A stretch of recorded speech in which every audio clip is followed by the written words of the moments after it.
Hi, I'm Owen Samuelson. Welcome to the CineFiles. But anyway, let's say we said this. Anyway, Spartacus and One-Eye Jacks were the reasons that Kubrick went to England to get away from Hollywood brass so he'd have more control. He said he would never work with a star or anybody that he couldn't control. He wanted to be in control of every aspect of his production. And surprisingly, he got it, and he was able to make it. And it's really interesting that he went from doing these potentially commercial projects to deciding to do something that could be the least commercial concept, the adaptation of Nabokov's Lolita, which is so adult. And as a novel, it had censorship issues. And well, you don't want to hear another little bit of fun trivia for you guys and the fans. I don't remember if it was before Lolita or if it was after Lolita, but that wasn't the project he wanted to do. He wanted to do Terry Southern's Blue movie.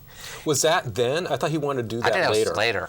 All I know is that, it's funny that you mentioned that though, but his wife, who happened to be the German girl at the end of Paths of Glory. Which he mentioned in an episode before, but go ahead. Oh, I didn't. I already mentioned You did mention the story before, but repeat it. She said when Terry Southern was this great writer. He wrote The Magic Christian, and he wrote, what else did he write? He wrote Blue Movie. He wrote the book that's based on. No, but he wrote something else that was 99 a Shade? 90 something Well, a Shade? he didn't. He wrote a lot of, like, he co-wrote. He wrote a screenplay. He did. He wrote Dr. Strangelove. Dr. Strangelove. Okay, so he was almost like, he was like a fiction-oriented, like Hunter S. Thompson, a very colorful character. He was brought in to write for Saturday Night Live one season. Very, turned out to be very a disaster. of the times. Very of the times. Yeah. But anyway, Kubrick really wanted to shoot Blue movie, and his wife Maria said, "If you make this movie, I'm leaving you."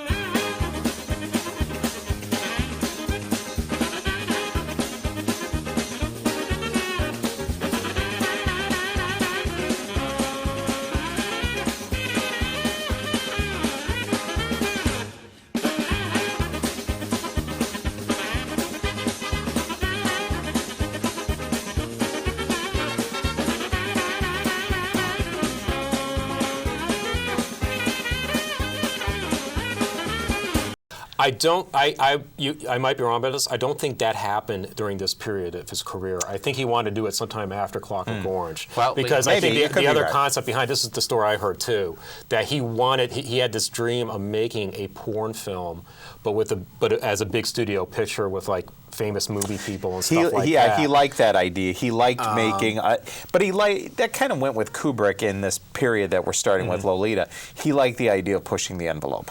Exactly. So let's go into Which he Lolita. wasn't allowed to do. Come on, guys, let's go to Lolita. I like Lolita, and I know that there are people out there that have problems with it. I tried to read the novel. It's really hard to read. Nabokov in general is really hard to read. But I think that there are two good things in this film. James Mason, Peter Sellers. Humbert and Claire Quilty. And James Mason is so good and so cool in this that it kind of like... Shelley Winters is very good. Shelley Winters, actually everyone in this is very good. Shelley Winters is great as that raw nerve of a woman. But this is when Kubrick's starting to become cold. That sort of cold, clinical, kind of detached kind of director, where he just kind of lets the camera just sit there and, and just let the actors do their things. There's kind of like a dry approach to everything. But I don't know, I'd like to defer to your opinions on this. I can just... Because I understand if some people have problems with it. I could get that. I think it's better than the Adrian Lyne. Well, my problem, Come on. I do remember when I did see it, Come on. my problem with the film was that it is hampered by the censorship issues of the time. Also, Sue Line, I believe, was about 18 years old in real life, and the character's about 12, I believe, in the original novel. Is that correct? That kind of changes, to me, the movie a little bit. It's more scandalous.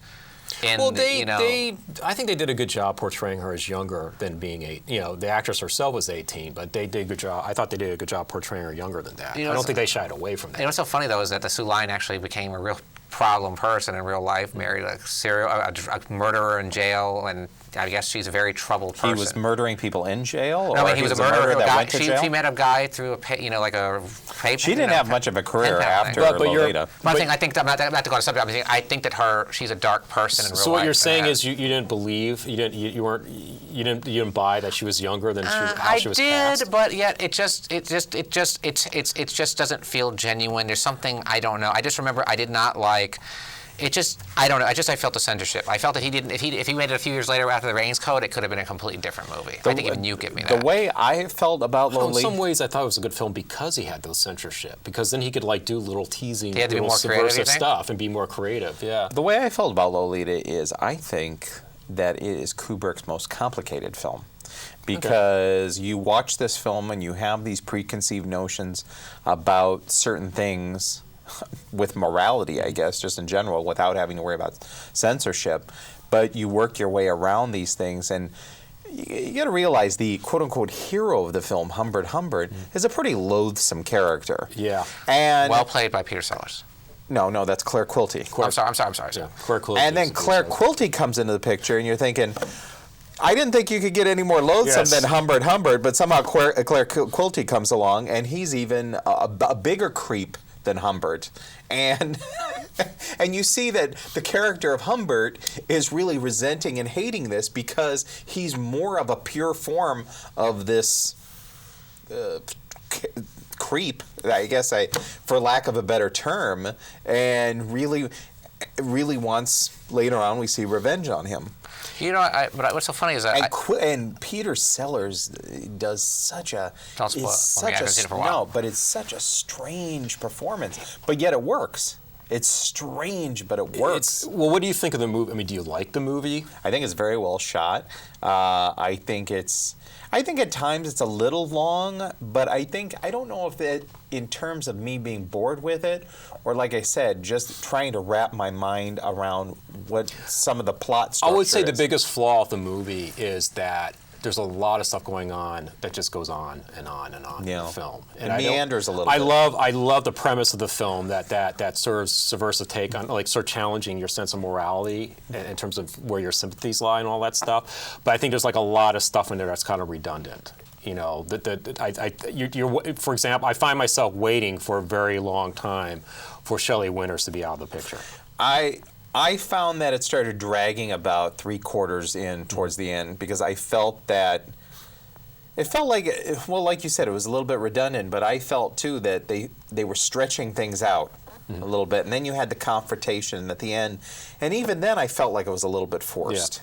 well, that's what's so funny is that Lolita somehow Kubrick was able to. Was it a pretty good hit from what I remember? I know it was. You know, none of his films were big hits. I mean, Yeah. It was not pretty really. scandalous. I think that's what brought because it was And a another scandalous thing movie. about Kubrick's film, Which is too, amazing that he was able to sustain a career that he had. That's what I thought was surprising. Kubrick didn't start getting really respected by critics until the late 70s into the 80s. He even still struggled with that. Well, Strangelove was probably the next one we're going to talk about. Sorry, I should do that. That got a lot of recognition. But anyways, let's move on to Strangelove, his next film. I'm just going to say this right now. Strangelove is probably my favorite Kubrick film, hands down. I will say It is one of the funniest movies ever that's made. all I was gonna say. In It's my Kubrick's opinion, it's probably funniest the film. best satire ever made, and I just freaking love Strangelove. I love Dr. Strangelove. In fact, I think this might be technically his most accomplished film. And it was based on a serious novel, which in itself became a serious movie called Failsafe. Failsafe. But they were going to do a serious version of Failsafe, and the more they And tried to did work do a- out, They did do a serious version of and Failsafe. they did. But when they were trying to do their serious version, and the more they worked on this, the more ludicrous everything seemed to them. They're like, you know what? This has to be a comedy.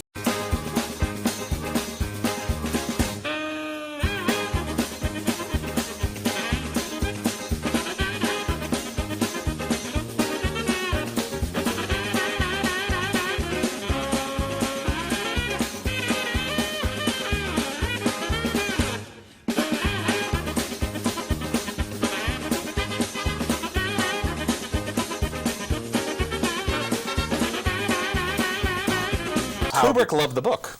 Yeah. He loved the book. And it's weird when you read about that in his biography, the way he started thinking about that film and how because the book scared the shit out of him.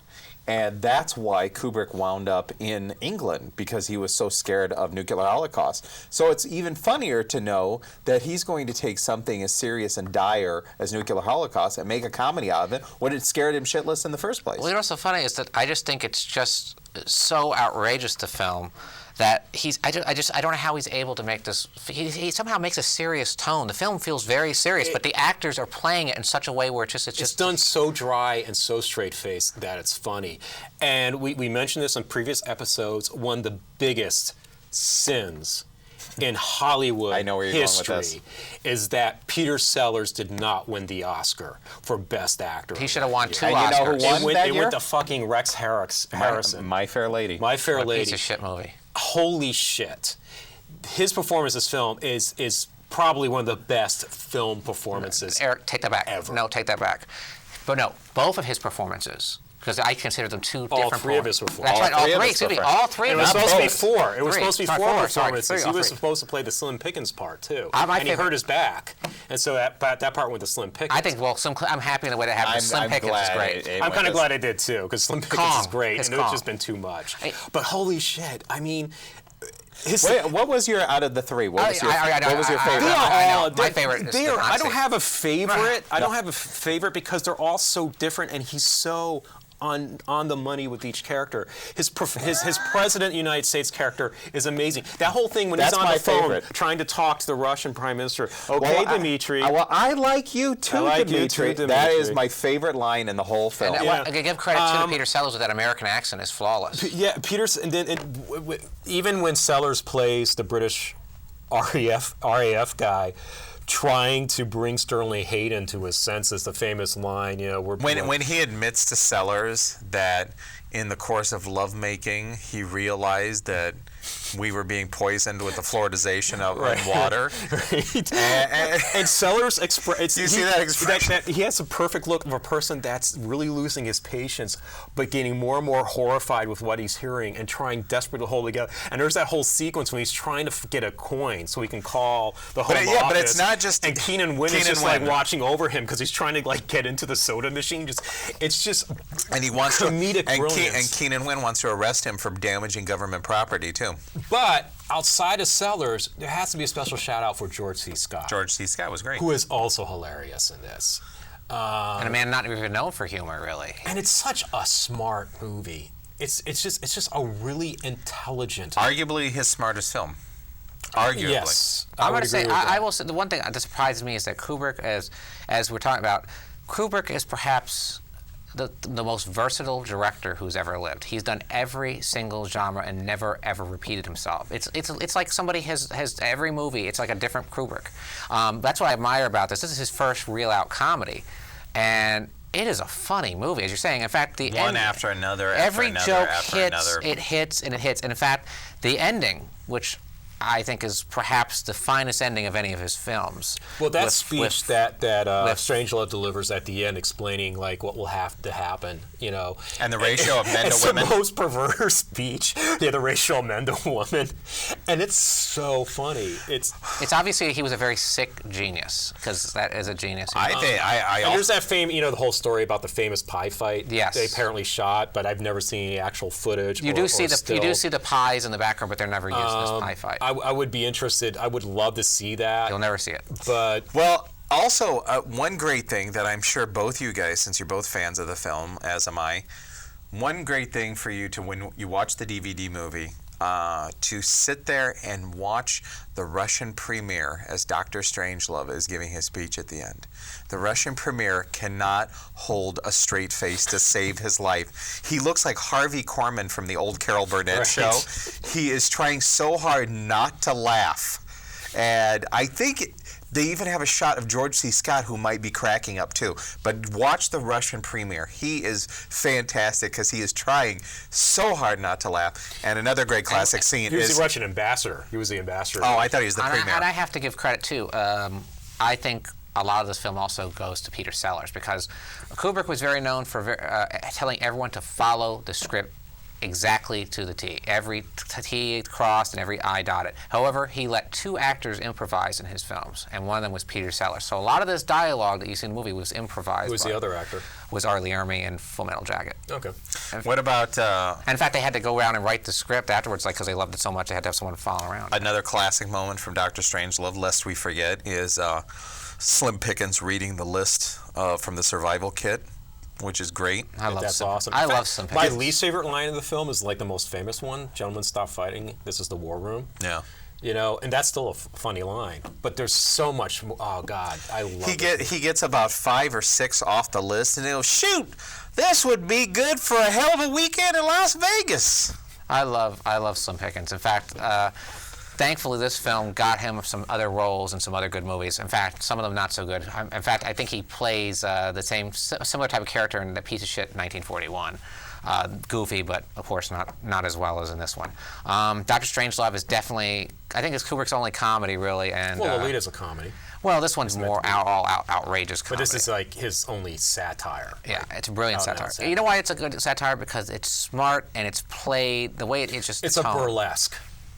You know, and it's just the whole thing is just one big just satire on politics and the fear of the bomb, which was a big and legitimate fear in the 60s. Yeah, the Kennedy years. Well, this was after the Kennedy years. Well, but Cold War films, the threat of a nuclear strike, those were popular films at the time. Yeah.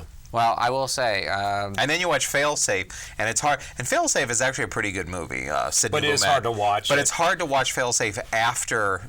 If you haven't seen either of these films, see Failsafe first, then watch Dr. idea. Strangelove. Because if you watch Failsafe second, you're going to laugh and probably spit up your drink as you're watching it, because these people are trying. And then George Clooney, who liked Failsafe so much, decided to do a live television edition. What, about 10 years ago? yes. Yes. That was okay. Kubrick's next film is 2001: A Space Odyssey. Which couldn't be more opposite than Dr. Strangelove. It's like what- it goes into well- a completely different universe. Well, again. completely different. In fact, this one, what's interesting about it is it's Kubrick's first film in color. And let me tell you, wow. No, Spartacus was in color. I don't consider Spartacus his film. Sorry, folks. Can't consider Spartacus a film. All right, I'll say this. What's the matter with you? All right. Sorry. All right, let me start that over. 2001 is Kubrick's most successful film at that time. It took many years to make because of the special effects. He was in England, and the studio, financed the movie, didn't even know what the hell was going on. They just had to trust him that it was being made. And the film came out. It was originally, I believe, it was about 20 minutes longer than what it is now. After the premiere, Kubrick went back and cut a lot of footage out, supposedly some more of the Dawn of Man stuff and some other things. I would love to see this footage. Whoever knows will ever see it. Kubrick was known for destroying all of his extras or his deleted footage. He didn't want anyone ever to see it. 2001 became a huge hit on the college campuses because of its psychedelic nature. In fact, I mean, it's a psychedelic movie, really, isn't it? I think it's more Towards the end. towards the end. I think it's a pretty. Well, the opening with the Dawn of Man with the apes is pretty. but since it came out, it's also been highly regarded as the greatest science fiction movie ever made, too. Which is something that's been going. I can't go there. I can say though it is the most influential. Well, can I say something though? Can I just? I'm not going to say I disagree with you or agree with you. It depends on how you define sci-fi. There's Okay. different kinds of sci-fi. There's space opera sci-fi, which is like Star Wars. Okay. You're talking science fact more than science. Well, there's space opera, there's space fantasy, which is like the Star Wars kind of stuff, guys who later, pulp sci-fi, and then there's science fiction, which is like the Arthur C. Clarke, rooted in hardcore science, what have you, or more like futurist as opposed to Like futuristic. Ice Pirates. Kind of like Ice Pirates, Michael. Kind of God, like I saw Ice that Pirates. piece of shit in the theater. If you take it, this is purely an attempt to explore science fiction themes. I think Space Odyssey is a masterpiece. It is a masterpiece. I will say, no matter how you And I classify think it, it is a visually masterpiece. well, technically, it's an amazing achievement from the special effects, which, I mean, my God, I mean, that world that we see in 2001, we have seen in every science fiction film since. Alien, as much as I love it, it would not exist if it was not for 2001. I will warn people, though, don't watch 2001 if you're tired. It is a very quiet film.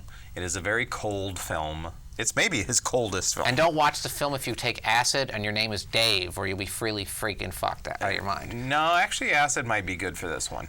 Well, first of all, why you seem to have problems with 2001: Space Odyssey? I'd like to know what those are. My problem is the narrative structure of the film. I think that it's.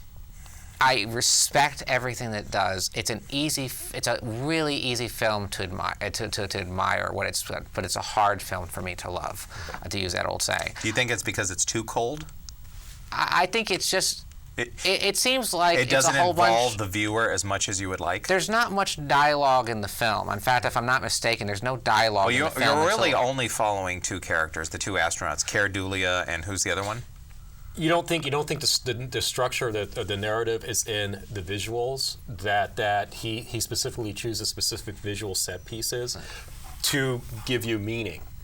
The Dawn of Man stuff, the whole thing with the obelisk, the big, like rectangular thing. Which we made famous by Led Zeppelin newsletter, yes. Well, among others. Yeah. And then we jump from that to the future. And you see how we become so desensitized by technology and so reliant on technology. And then they come back full circle to this rectangle in space kind of thing. You don't think that, I agree with Mike, don't see this tired, but you do need to pay attention. It requires your full attention, because it's the kind of film where Kubrick was very careful that every frame, every shot, everything he shows you has meaning. And in that informs the narrative of the film. I agree with you, because it's like a painting. Every frame has It's not just a painting. There is substance within what he's showing you that is a part of the story. That gives meaning to the kind of narrative he's trying to tell. One thing that is really taken for granted with Kubrick, and you do not see that from filmmakers much today. You really don't. He was not only a director, not only a photographer, but he was an inventor. And he was inventing the way cameras were being used and film tricks. There's a wonderful scene in 2001 where the astronaut is getting exercise by running laps. And to this day, it's still interesting to try and figure out how he does the lap running. That's such a head trip. Also, let's not forget about the video phone as well. He invented. It escapes me now, but he invented some sort of special lens for that film, and then later on invented another lens for Barry Lyndon. What I like about the film, what I do think works really well, is the relationship between the Keir Dullea character and, of course, Hal, the computer. Now, what's so interesting? Did you know that Martin Balsam was the original voice of the computer, but they thought his voice was too emotional, which it is. So they cast a Canadian actor named Douglas Rain, and who was perfect. Is perfect because his voice had just a slight emotion, but it's really there's a little bit of humanity in his voice, but not much. It's very monotone and just very cold, but it works somehow. And I think the relationship between him and Dave, I believe, is a fascinating. So but I like that. I just don't like the booking sequence. I don't like the booking sequences. So you don't like. The Dawn of Man sequence goes on too long. Also, I feel the scene where. Wow, I didn't think so. I thought the Dawn of Man stuff was very short. It's like about 20 minutes, and the ending, where of course Dave goes into into the rings of Uranus or whatever. Was it Saturn? Rings of Saturn, I think. But I thought it was an amazing shot where Dave enters that like 15th century French. Or a wasted moment in the film. I thought the whole Dawn of Man stuff, if it felt lengthy, if you're paying, the whole thing is about how these guys acquired a knowledge to suddenly acquire technology. In this case, a bone used as a weapon. And how you make that giant leap from that to space technology. The film is also kind of dated because of the time, with the psychedelic stuff. It really does kind of get on my nerves a little bit. I don't think it's that really at all. Well, it is dated already because it's 2001 and it has honestly, Pan Am in the beginning. If you no rewatch Pan Am the anymore. film, I don't know if you've seen it in a while, but there's not really a lot of psychedelic stuff in it. It's just the end. I did. I watched it. I watched it. There wasn't like bell bottoms or anything going on. Yeah, it's not like hippie psychedelia. That was basically just I'm not criticizing the film. I think, like I said, I think it's a very easy easy film to admire. It's a hard film for me to love. I love the special effects. Also, was one thing I'm surprised you guys haven't mentioned is Kubrick's use of the classical music, which is absolutely brilliant. I mean, those were very famous themes. You know, that's very famous. What was the music? Put it in a title card. He's very famous. But anyway, you cannot hear that music without thinking of the movie. It wasn't Johann Strauss. Yeah, Strauss. You cannot hear that music now without thinking of the movie. It's impossible to separate the two. So to give But the famous one is not Strauss. That Also sprach the Rustra. The famous one. Was now the birthing the Star Child at the end. Yeah, but that's not Strauss. One of these days, you guys got to explain the Star Child to me. I still didn't get it. I think, it's been, you know, it's, I don't know. But anyway, so I think it's one of those. Also, it also launched a career. It also interpretation. launched a career of Douglas Trumbull, which we should mention. Yeah, Douglas Trumbull, who the great special effects artist. Close Encounters, numerous other films. He also directed a film called Silent Running, which is very good. But yeah, very beautiful visually. Oh, we're gonna have a fan that's gonna be so happy you mentioned that. Oh shit! Edit that out. I don't know. No. Silent Running sucks, but no, it really doesn't. But I'm just saying that so we don't have to review it. Okay. Well. Which is very 2001. Yes, it is. It's basically Psycho inside of 2001. And by the way, do you know what? That's Bruce Dern's favorite film of all the films he's ever done. I did not know. I did not know. Well, So anyway, we go from one science fiction. Technically, you could say Strangelove is science fiction in a weird kind of way. But we go from one science fiction film in space, predominantly, to another science fiction film on the ground. What are we doing now? Clockwork Orange. I'm not ready for the second part. I told you that.